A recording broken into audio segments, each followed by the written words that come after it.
Chapter 3, Taking Time to Live.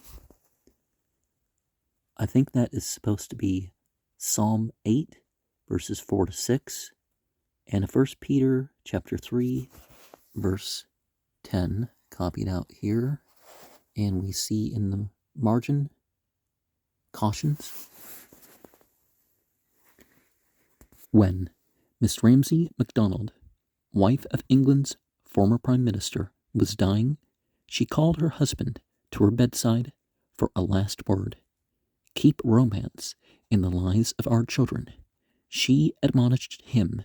It was a beautiful parting message which, as we reflect upon it, is deep with wisdom. This mother knew, as all who meditate seriously upon life must know, that the passing years make a terrible assault upon the zest of man's spirit, and unless he exercises care, will steal from him the romance of life. Napoleon said, "Men grow old quickly on the battlefield.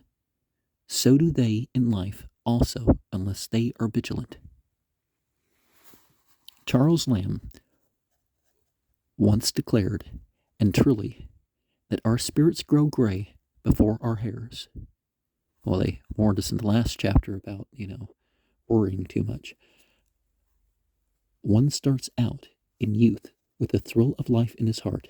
He looks down the approaching years with the spirit of an adventurer, but ere he has traveled far, life blows its cold winds upon him. He tries his wings, perchance they fail him, and some, sadly enough, having been disillusioned a time or two, give over the dreams and plod wearily on over a pathway from which the glory has fled. And that is the saddest thing that can happen to anyone, to lose the thrill and the zest of living. There is one certain way to decide whether one is old, namely, what is your attitude of mind when you arise in the morning? The youth awakes with a strange feeling of excitement in his heart. Well, even when I was half my age, I was chill about things. A feeling which he cannot explain, but which is as if to say, this is the great day, this is the day on which the wonderful thing will happen. Age, on the other hand, arises with the heart unresponsive, not expecting any great thing to happen. This day will be just about like all the rest. They may hope it will be no worse. Some people keep the spirit of expectation at 70, and some people have as strong of a drive in various ways when they're 70 as when they're a teenager. It's just as a teenager, you're not used to it, and maybe you make more mistakes. Some lose it early in life, and there's more than the physical side of these things too. The measure of one's age is how well he retains the romance of life. Perhaps Wordsworth gave us the best description of the sad process that takes place in many lives. Heaven lies about us in our infancy. Shades of the prison house begin to close upon the growing boy, but he beholds the light and whence it flows.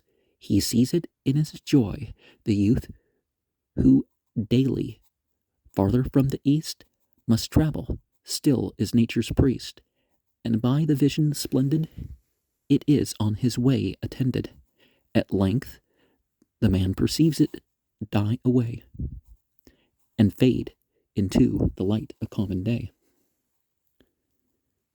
And we got to be wary. We got to consider what might not outlast us, or what changes before us. The romance of life is so priceless a possession that it is a supreme tragedy to lose it. Though one may acquire much in wealth, fame, or honor, the joy of life does not lie there, but rather in keeping the romance of living. Nothing gives such complete and profound happiness as the fresh wonder and mystery of young life. When I was a small boy, I lay in bed at night and heard the long, low whistle of the train among the hills of southern Ohio. I could see in imagination the speeding train with its brightly lighted cars whisking through the night. I have always loved a train, and to me there is no more thrilling sight than a great express train speeding over a countryside brightly silhouetted against the darkness. The highest ambition of my boyhood days was to be a railroad engineer. I am thankful that it still thrills me. When such thrills pass, the romance of life is gone. Well, you can find others, right? How quickly, for some people, the freshness of life passes away. The work to which we set ourselves with high hopes and intense interest is allowed to degenerate into dreary monotony. The marriage began with such bliss becomes commonplace in the steady round of day-by-day living. The hopes and ambitions which once stirred us have become lifeless. Far horizons no longer beckon. The joy of life has fled, leaving our days hollow and our labors meaningless. What shall we do? What do people generally do when they discover that the thrill of life is going or is gone? Many turn to material things as the possible source of its recovery. They think, foolish people, that if they can possess more things, have more money, enjoy more privileges, go more places, the old joy in life will return. Others turn to pleasure when they find the romance of life growing dull. By new sensations, they argue, they will regain life's thrill. They forget that one thrill calls for another in endless succession until a man loses his sensitive appreciation of the beautiful and becomes calloused and cynical. Still others hope to recapture it by casting aside restraint and ideals and have what in their error they call a good time. The trouble with that method is that sensations wear out and become jaded. Also, flout it as we will. Everyone has a troublesome little affair in him called the conscience, which is easily hurt, and a pain in that region is hard to cure.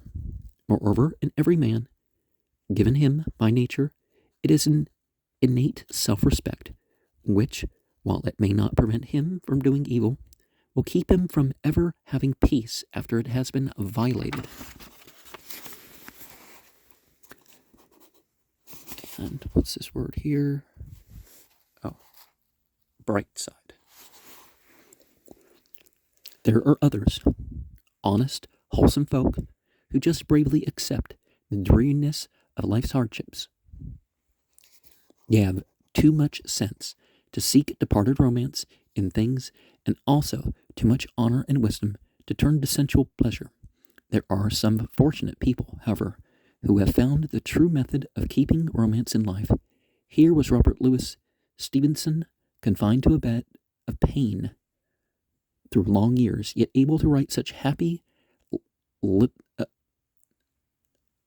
lilting, maybe it's supposed to be lifting, little verses that children everywhere have been made radiant by them. The children sing in far Japan. The children sing in Spain. The organ and the organ man are singing in the rain. Well, it's important to find something worth continuing into adulthood. Some cultures, like Islam, they sing the scripture at all ages, even if they don't have a good voice. And if the intention's there, you feel a difference, right? Stevenson himself knew how to sing in the rain, all of which brings us to the thing we have to say, that the secret of a successful and happy life consists in taking time to live. Life is an art, and to be accomplished in any art, it is necessary to know the real from the imitation, and to be content only with the fineness of quality. The tragic thing is that many people are content with imitation life when they could as easily possess the genuine. In the Barretts of Wimpole Street, Elizabeth Barrett Browning thoughtfully protests, "What frightens me is that men are content with what is not life at all." She is right about many of us. We pass hastily through restless, hurried, anxious days and call it living, thinking if we capture a vagrant thrill now and then, it is life. And see, that's the thing. It's like that devil card in the tarot. You know, ignorance and evil. Well, there's other side to it. You can get that elsewhere. But people think they have to be bound by sin and disbelief to, have their experience in life. Deep in our hearts, however, we know that real life is better than that. It is a great and wonderful experience which we all fervently desire. The time in which we live has made real life difficult, but as we shall see, far from impossible. We are a generation busy with things. Stevenson wrote, "The world is so full of a number of things, I am sure that we should all be as happy as kings.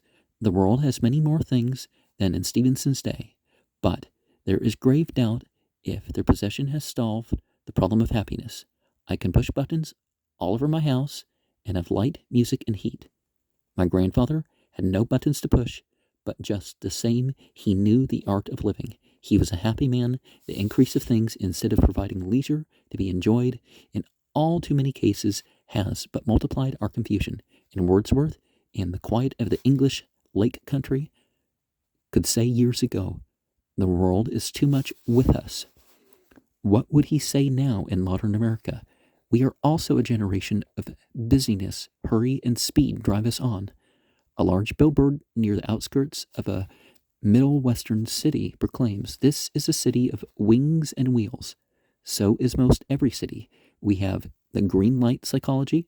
Not that we must make the green light, but how terrible to wait through the red. Watch people waiting for the light to change. Notice that tense expression. That is what is wrong with us.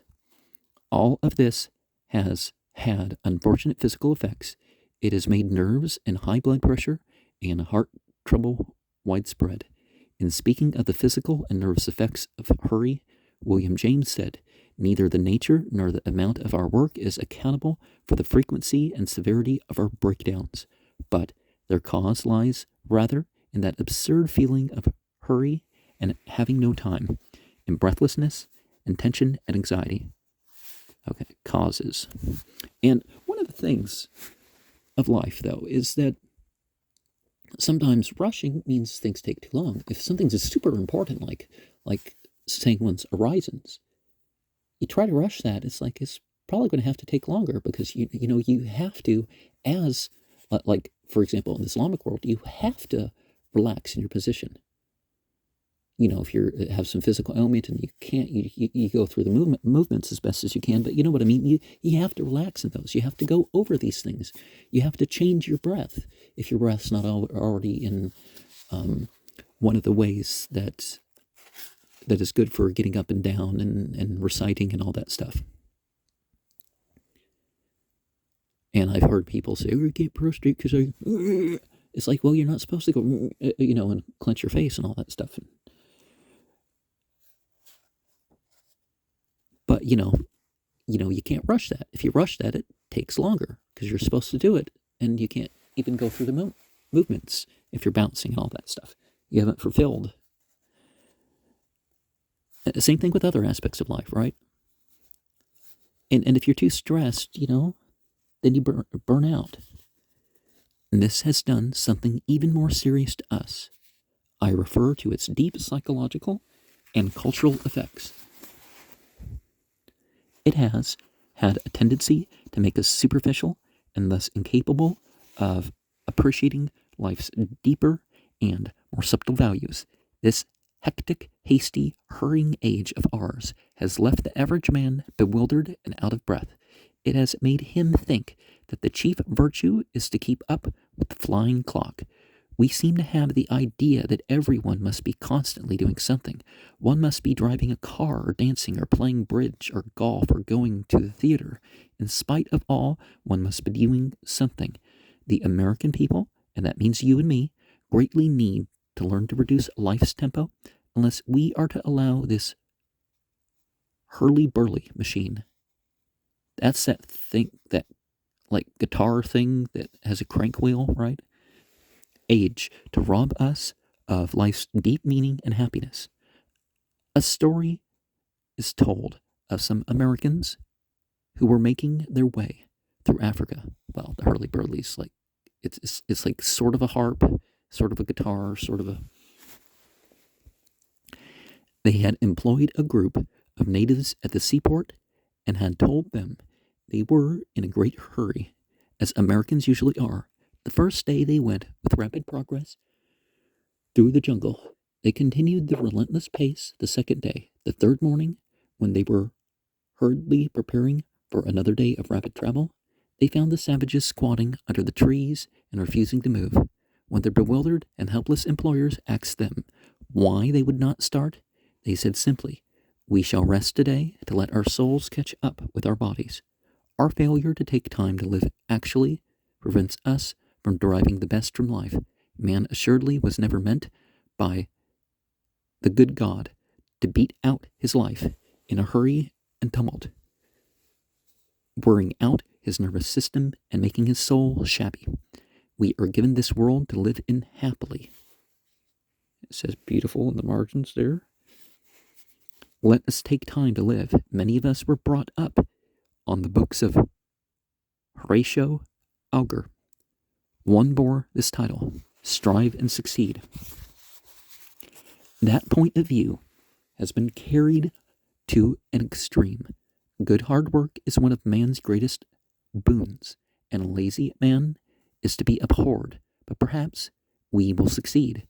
Better if we strive less or at least reduce the tension of our efforts.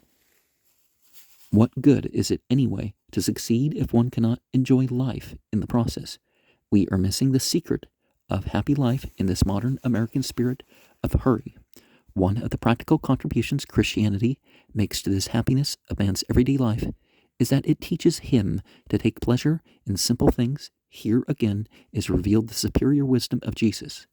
The worldly man says one must have a thrill to enjoy life, little realizing that thrills pass away and that taste becomes jaded, ever requiring stimulated thrills until finally one is more than likely to become satiated and cynical. Christianity, on the other hand, directs our attention to those simple things which wear well and make life increasingly interesting. How foolish people are to place so great emphasis on perishable pleasures which soon take the fine taste from life, when they could perpetually enjoy these delights of the mind and soul, which, unlike the diminishing pleasure of the physical senses, do not wear out, but grow richer with every passing year. Taking time to live, then, means to realize that the supreme values of this world are spiritual things like music, art, literature, and religion.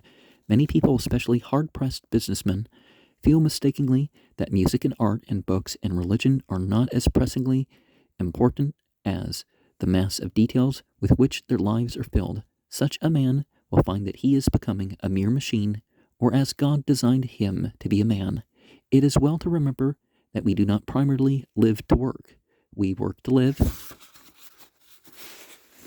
A man who spends his life with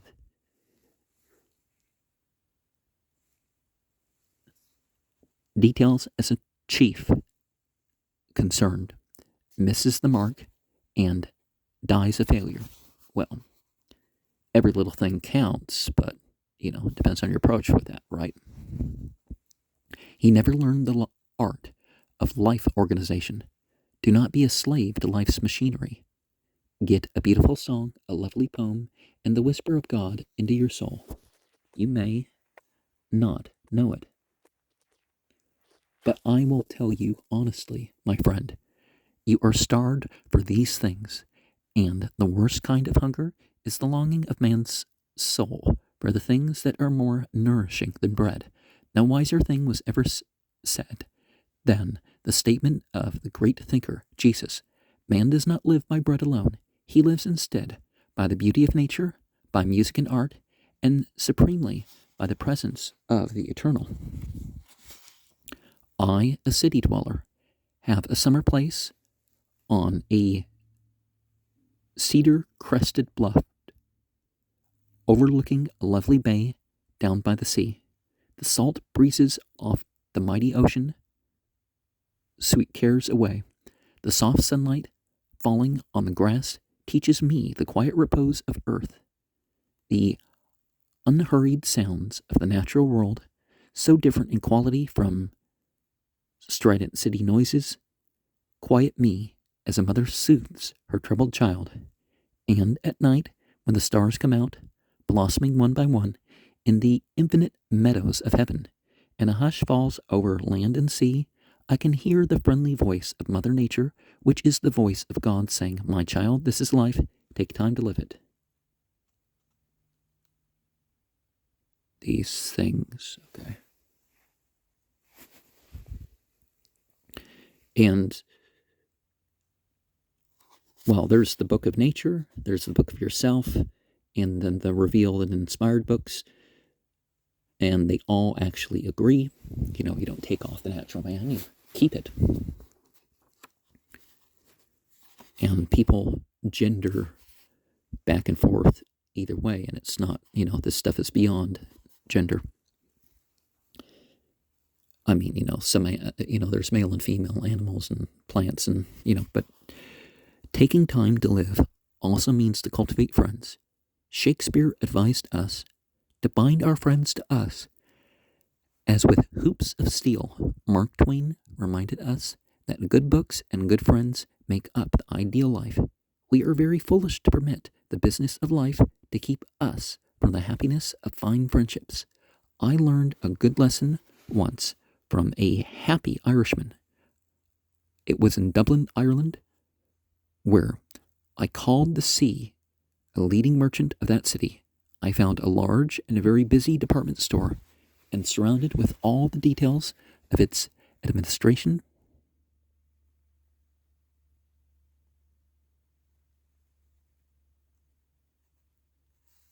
was the man I had come to see. Seeing he was busy, I sought, after a brief greeting, to excuse myself, but he asked me to wait, and in a few minutes reappeared with his hat and cane. Soon we were seated in his car, and he was happily showing me the sights of the city, when I remarked at his courtesy in leaving his work to be so gracious to me. He said, in his big radiant voice, "Not a bit of it, not a bit of it. I never overlook the chance to make a new friend, and besides," and this struck me, "I'm running the store. The store isn't running me." The man knew how to live, and his happy spirit showed it. The business of cultivating friends also suggests the thought that God intended us to find interest and beauty and satisfaction in people.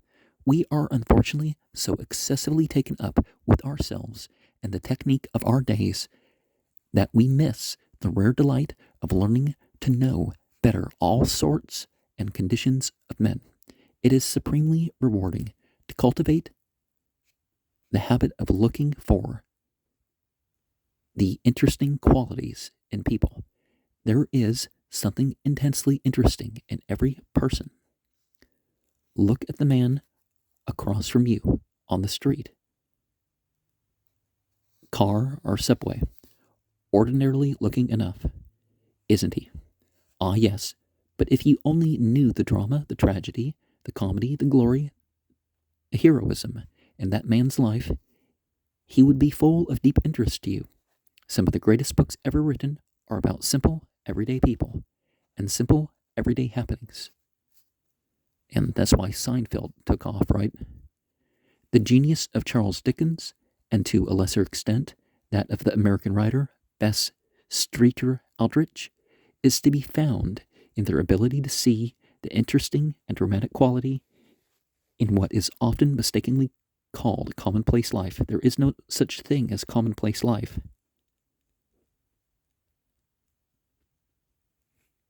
Palm here, or pain here, no, that's got to be an M. Pain, hue, probably just palm here. Remember, the flat palm is letter K in the biblical language. the earlier manuscripts of some of those verses. In Florence, Italy, I saw the painting by Raphael called The Madonna of the Barrel.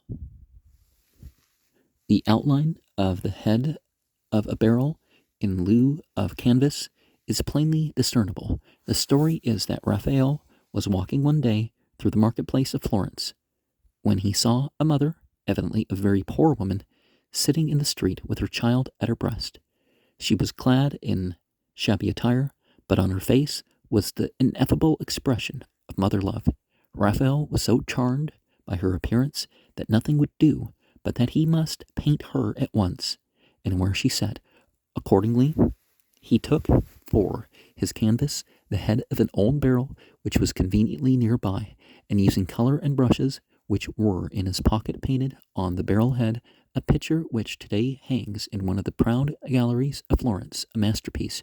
Raphael was an immortal artist by reason of his native gifts, but more than that, because of his capacity to see the beautiful and the romantic in everyday people, even a poor woman in a marketplace. How can we sit and dully complain that life has lost its interest? Look upon the face of that dear one near you. Hear the happy laughter of that little child. Seek to know your fellow men. Life will never lose its romance for the person who unselfishly does good deeds to his fellow men. The people who lose the thrill of living are those who contract the habit of thinking about themselves, who are everlastingly concerned with their own interests and their own pleasures, or what is more common, their own troubles. Well, and if you make your life about distracting yourself about secular or non-value, meaningless or whatever you want to phrase it, things, you look by comparison and it's like, but those celebrities and all that on the TV and their stories and stuff like this, it's like, well, think of how much time is represented by what you see on the screen, even in those movies and shows. It's like, they're not showing you all but, a small fragment. And the rest of the lives of those people would be no better than one's, or even worse, right? Start the habit of doing good to people. It will make you so happy that your heart will sing within you, and the whole world about you will take on richer color. The grass will be greener, the songs of the birds will be sweeter. And someone was remarking that my videos in the forest with animals, it's just boring. It's like, reading and vibrating scripture and stuff to animals, or, doing something in the forest and some cat walks in front of the thing. It's like, that's a lot more interesting unless you're like overstimulated to the point you can't enjoy life when things turn off. The stars will be brighter, the sky is bluer, and even if the bank account is low and last year's coat is shabby, and it is becoming necessary to put chairs over holes in the carpet, the dreariness of life will depart if you learn the secret of finding your happiness in human service. I have often heard my father relate the following incident, of which he was an eyewitness, as illustrating how human kindliness and helpfulness can develop a happy and radiant life. The man about whom this story is told was a great expert in the art of living, and by his personality, he impressively showed the technique of that art to his students, who have not forgotten it after many years.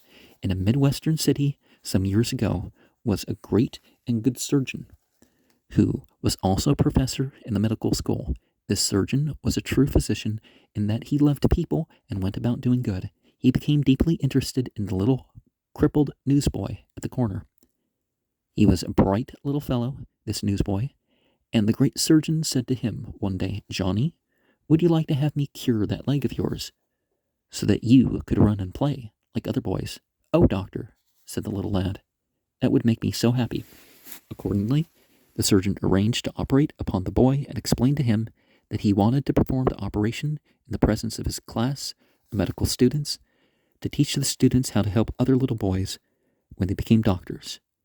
And, thus we see the means of how that surgery was able to be done for free. Johnny agreed, He was placed before the surgeon, and the students were arranged in tiers as in an amphitheater, so that they could witness the operation. The doctor explained the disease and operative procedure he was to follow. When all was ready, he said, "Now, Johnny, we are going to fix that leg of yours." And they started to administer the anesthetic. Johnny raised his head and said in a voice that could be heard over all the room, "God bless you, Dr. Dawson, for you have been so good to me." The surgeon looked down at him. Tears came into his eyes. He put his hand on the head of the little fellow and said, "Thank you, Johnny." After the operation, the surgeon said to the students, "I have operated on many great and prominent men, upon millionaires, senators, governors, and have received many large fees. But what that little boy said was the greatest fee I ever received in my life. Can you imagine romance leaving the life of a man like that? Love people and help them. That will keep life always fresh and interesting." And as a rule, too, there'd be a heavy fee, and, the medical school could be called in.